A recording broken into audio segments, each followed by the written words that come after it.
This is it, yet another episode of Marketing, Management, and Money with Ryan and Ryan, your hosts. Today we are going to launch into kind of an interesting emotional piece for the business owners out there, and that is hiring someone who is better than you. Dun, dun, dun. I know. That can be scary for a lot of people. It is scary for most people. It's intimidating. There are a lot of mistakes that I've seen made, but Very emotional time. it's something that if your company is growing, you're going to want to do. And let's just clear the air with this one. Mistake number one: don't hire people who are worse than you just because you're intimidated. Okay. Like it sounded stupid until I finished. Don't hire people that are dumber than you. Right. But I know entrepreneurs that will hire people that don't intimidate them, which means that they're not adding anything to their business. They make sure that They can keep it on lockdown. Exactly. Okay. See, and that's not how I took that at all. I was thinking you were saying don't hire people that are worse than you or at whatever because they're dumb. I wasn't trying to be rude or condescending. not what I meant, but Okay. But now we know Ryan's true nature. but don't get that thumb off. Take it out of lockdown. See, and I thought you were saying don't hire people that are what? How did you phrase that? Sorry. I don't know. Worse than you or dumber. I don't know. Don't. Just because you're intimidated. Right. I thought you meant like intimidated by the tasks that you're doing. Oh, right? No. So what happens a lot of time? But same thing could happen too, right? Like Sure. if you're like, oh crap, I don't know what I'm doing.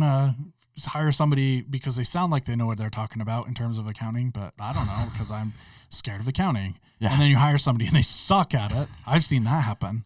Oh, and then you don't even realize it for Right.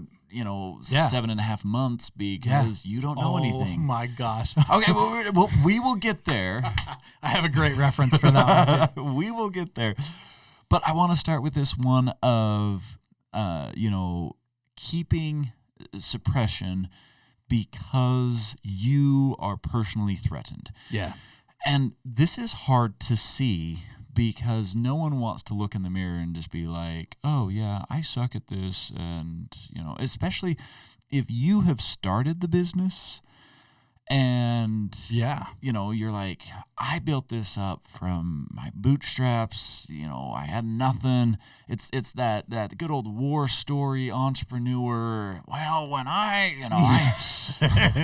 I went out and sold newspapers for 12 cents a piece, and I Save my money. ate mush for 10 years so that I could build this business, and you want to come in here and just change everything. Yeah, I do, because you're still eating mush, sir. Right.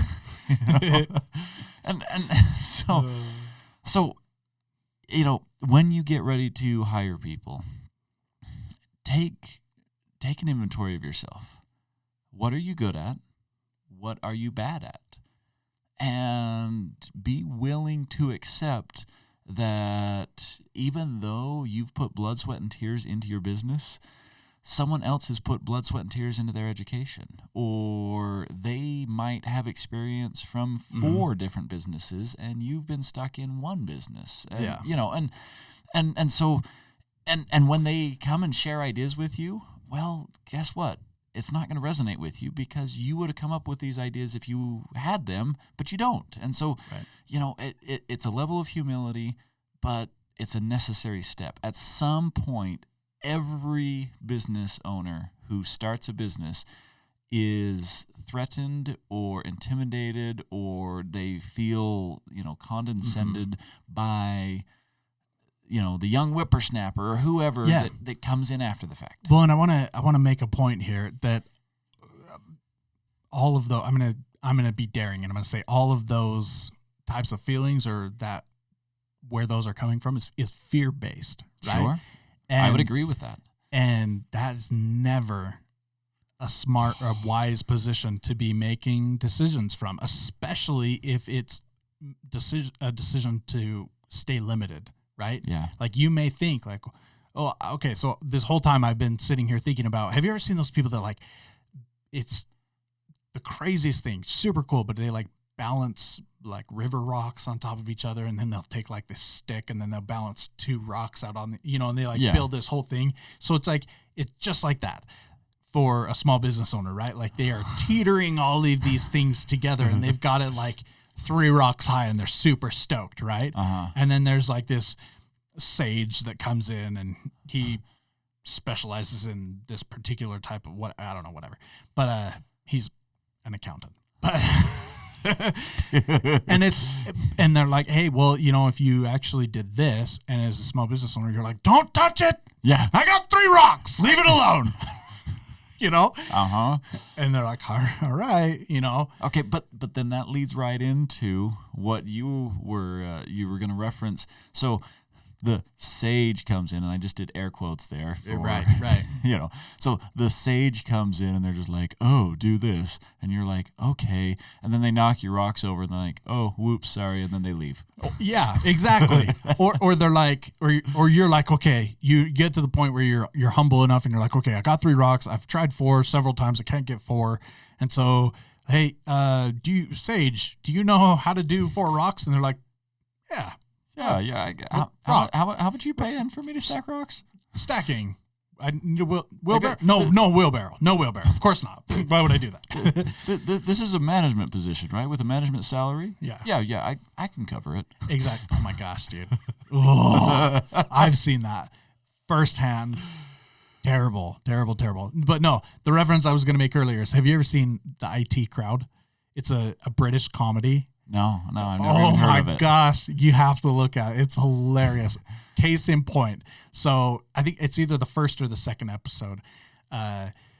This lady is interviewing to be part of the IT department because it's an IT manager position.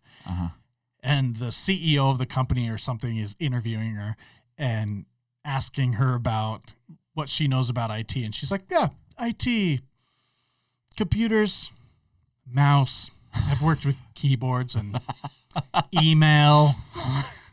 And he's like, perfect, you're hired. And she ends up being the IT manager. And then she goes down in there. And these 2 dudes down there are like, this broad doesn't know anything. And we're sitting here laughing because we've been in that real life situation. Yeah, where the guy walks in and you're like, wait, he's not a manager. He's my manager? Yeah, exactly. So how do you know if someone's legit? How do you know if someone is a fraud?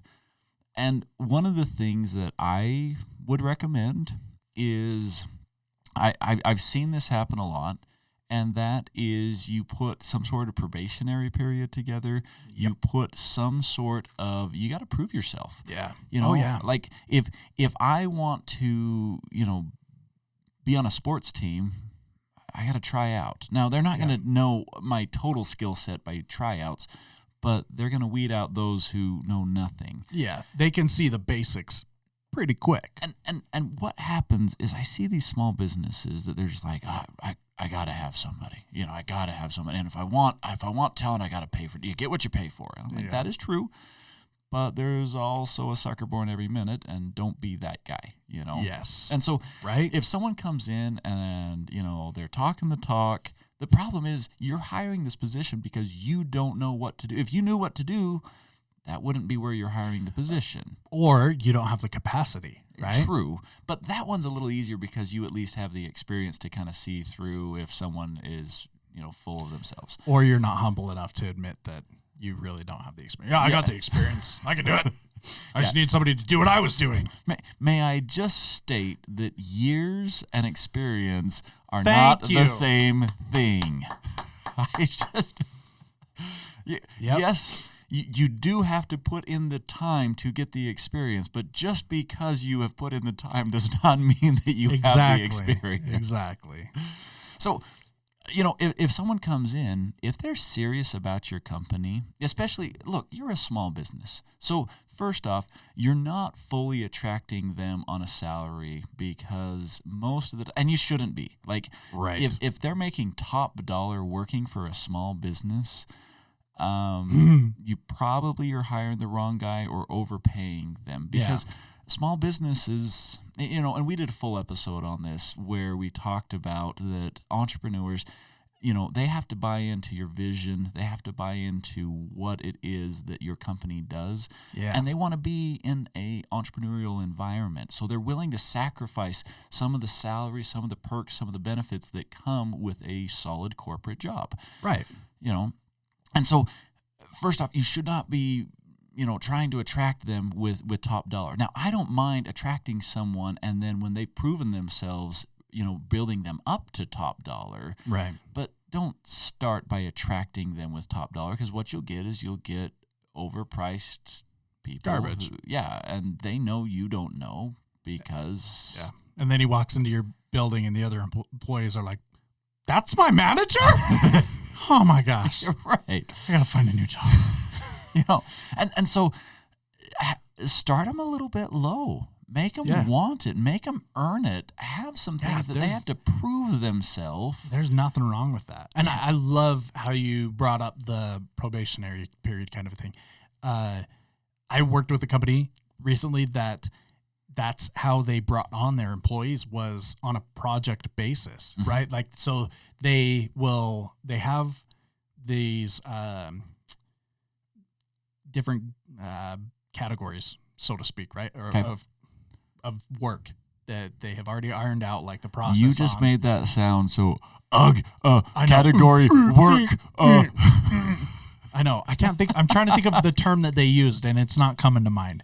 But they have these different areas of focus that they have projects that they need regularly done.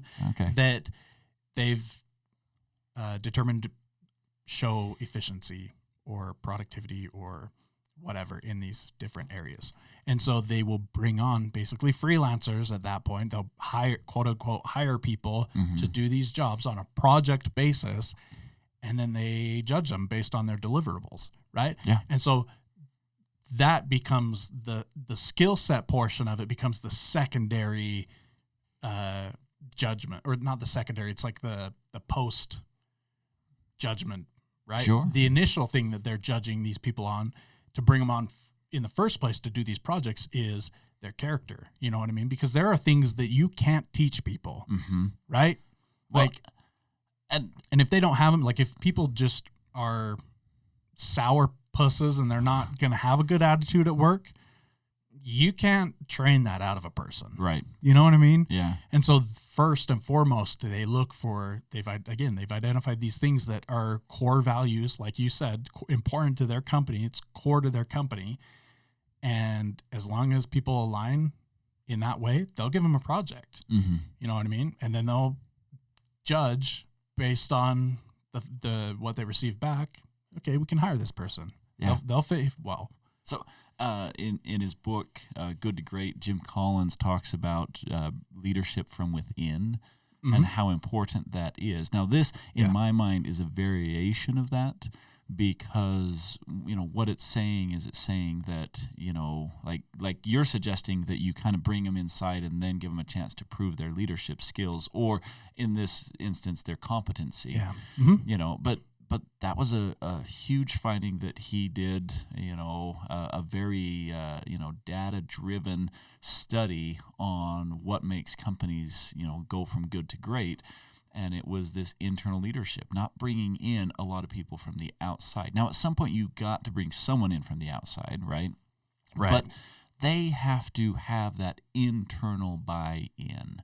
And that to me is kind of the summary, is to say, look, make sure that they've got buy-in beyond the paycheck and beyond. See, this is the other thing that I see is, a lot of times people are looking for things that have nothing to do with the business. Like they want to live in the area. Yeah, right. And I'm like, there's nothing wrong with, It has nothing to do with my company. Why are you here? Yeah, it's just, so take some time to filter out that they're there for the business, not that they're like, oh, well, I was looking for an opportunity to move here, or, I was looking for a resume builder, or I noticed that you're paying way too much for this position because you don't know what this position really does. Right. Well, and a whole huge shift to that line of thinking is the recent shift that we've had in terms of remote work, right? Yeah. Like all of a sudden there's this explosion of the ability and wide acceptance across employers and employees of remote work, right? And so now more than ever, you're going to have applicants just applying for any job they can get that will let them work from home, because now it's like, hey, all of a sudden caviar, everybody got it. So right. Yeah. they're just finding a place that they can get some. They don't care where, they don't care that it's your caviar. They just want some because they want to be hanging out in the mountains of Canada. I don't know. That's actually where I want to go. Right? I do too. It's gorgeous. We've already talked about that though. We have. So, okay. I digress. I want to talk about another piece on this, and that is, so you understand that you need a position and you're willing to hire someone. Are you willing to give them the autonomy that they need? And one that is a big area of concern is in the finance. Most entrepreneurs are not accountants. I mean, some are, but most are not accountants. Most are not CFOs. And so they get into this situation where they're just like, well, I need to hire someone to, run my books. Yeah. But then they don't want to give up that information because it's, you've got all of the financial figures. And exactly. You get to see how much money I take home. And it's like, yeah, they do. But your doctor also sees you naked. That doesn't mean that you shouldn't go get an exam. Right. Exactly. Yeah. I've run into that often where I'll get hired as a consultant and then they're like, wait. What? You want to see what? It's like, you read the contract. Obviously not, actually, but it was there. I had one. It was a private school, and they brought me on to do some work for them. And I'm like, great. And so I went, I toured the facility, and wonderful. I loved what they were doing. Sure. It was super innovative, their whole approach to learning. And I was excited. I was excited for this opportunity to work with them. And so, we were emailing back and forth, and I sent this email and I said, okay, can I see your financial statements? Mm-hmm. They never replied, ever. Really? Yeah. And I thought to myself, I'm like, dude, you can say, I'm sorry, I don't feel comfortable sharing that information. Right. It makes it extraordinarily difficult to, do my job as a consultant. And many times, if you're on a management team and you're trying to figure out, I see this a lot with sales, because sales can ruin a company if you don't manage the profits and the cash. Right. And so if you've got a, like a VP of sales who's just going crazy, if they don't know the cash position of the company or the profitability of the company, they can run it into the ground. In a heartbeat. It can happen so fast. So it's like, as an owner, when you bring people on, if you don't trust them, don't bring them on. Yeah. If you do trust them, give them the tools that they need to be successful in their job. And the autonomy. Oh. Right?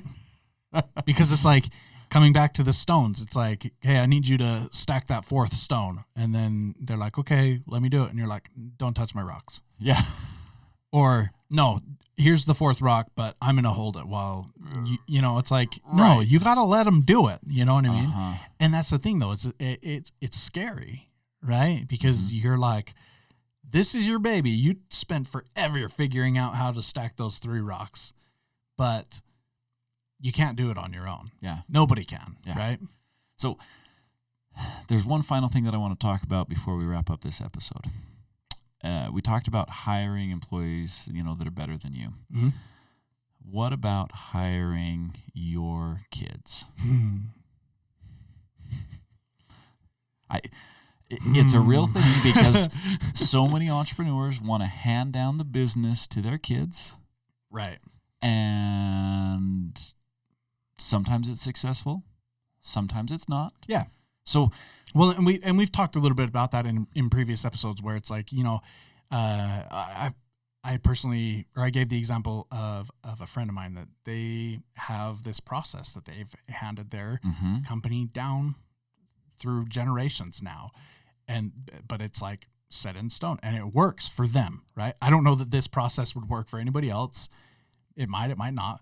But then again, like you also see the other side of it where, like you said, it doesn't work out. And for me, the kicker to that is the experience has to come one way or the other. It has to come either, with this particular friend of mine, they have their progenitors. Is that the right word? The people, sure. the kids, the babies that are growing up into this thing. I don't know. The posterity, as they're coming up into the business, they don't get handed a 6-figure salary. They don't get handed a management level position. They literally are the grunts. Like they start out doing intern work, minimum wage. And that doesn't matter if they're coming on to the company for the first time at 30 or if they're coming on at 16. Yeah. They start in the same spot. And that's what works for them, right? And now I've seen the other side of it where it's like, they get handed the position and now it's like, hey, you didn't know this was coming, but figure it out. And what I'm getting at is like the experience is going to come. It has to come one way or the other. So I agree with you. And I think that you really touched on some key points there. One of the things that I want to emphasize is this whole episode is about hiring people that are better than you. Yeah. And if you notice that your kid is not better than you, don't hire them until they are. Exactly. Like if they want to, as you said, if they want to do the grunt work and learn, one of the mistakes that I see so often is you've got these entrepreneurs, these second and third generation entrepreneurs that don't want the business. Yeah. They want the money from it, but they don't want to actually, like they don't have the passion that the original owner has. And that owner wants so desperately to hand off the business to them. And in their mind, they're just like, oh, yeah, my daughter, she's getting the business. No doubt about it. It's like, maybe she doesn't want it, Right. Just ask her and say, hey, what do you want to do? And if she does want it, be like, okay, I will hire you once you're better than me. Yeah. Because that's the only way that a business is going to grow. If you hire them to be the CEO and they are not qualified to be the CEO, that's a mistake. But you can bring them up. You can work with them and you can make sure that they get the training and the experience that they need. Yeah. But I would argue that probably the majority of second and third generation don't want the business. And there's a lot of duty and guilt that forces them into spots that they just don't have passion for. Yeah. And two things really quick. If you are waiting for that person that you're going to hand it off to be perfect at the job, that's a mistake too, happen. Right? Yeah. Like they just have to be better than you at doing it. And they don't have to be perfect. Areas too. Exactly. Right? Like you don't want to hire a professional hockey player to be evaluating diamonds for you. Right. So that was weird, but right. I know. I was like, what's the most obscure way that I could compare this? But you might have a situation where the person that you're hiring, like they are a marketing guru, and you as the owner or the founder of the company, you built it on, like you're a tinkerer, like you're the one in the back room just kind of like, building stuff and coming up with new ideas, and Yeah. they're amazing at selling it. It's like a product innovation company. Yeah, they don't have to follow in the exact footsteps that you're doing, but they have to bring something to the table that the company Yeah. doesn't already have. Right. You had 2 points. I cut you off. Okay, so my second point was that there are a myriad of different ways to support a person coming into one of those roles, Sure. right? Like, it doesn't have to be this perfect fit. Like and this kind of alludes to the same point you were making. They don't have to be like the exact replica of you, Mm-hmm. right? Just a little bit better. It's like, no, they can be different, and that's okay. They can be deficient in some ways that, they need to grow up it a little bit. So put a board of directors around them of smart people to lead this thing forward, right? Mm-hmm. So Yeah. it's not like an all or nothing thing. You know what I mean? You don't have to hold out hope for that perfect guy or that perfect girl to come in and save the day. And I think that this all boils down to, if you want to grow, you do have to hire people who are better than you. Because if you're Yeah. not hiring people that are better than you, then you're not growing. And in order to hire people that are better than you, there's a level of humility. There's a level of understanding. You have to give up the reins a little bit. There's risk. Yeah. There's exactly. risk. It is a difficult skill set as an entrepreneur to have to, give up control to the right person, to pick the right person and have confidence in them and then give them the reins. Like, that is a difficult skill set, and it takes practice. It takes work. Yeah. So hopefully you feel prepared now to hand your business over to somebody else. I might know some people if you need a reference or two. Yeah. I'm just kidding. Now, thank you guys so much for listening. We appreciate the audience.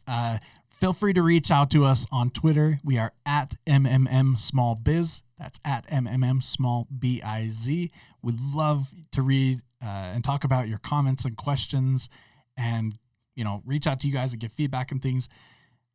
Thank you again for listening, and we'll catch you next time. Take care.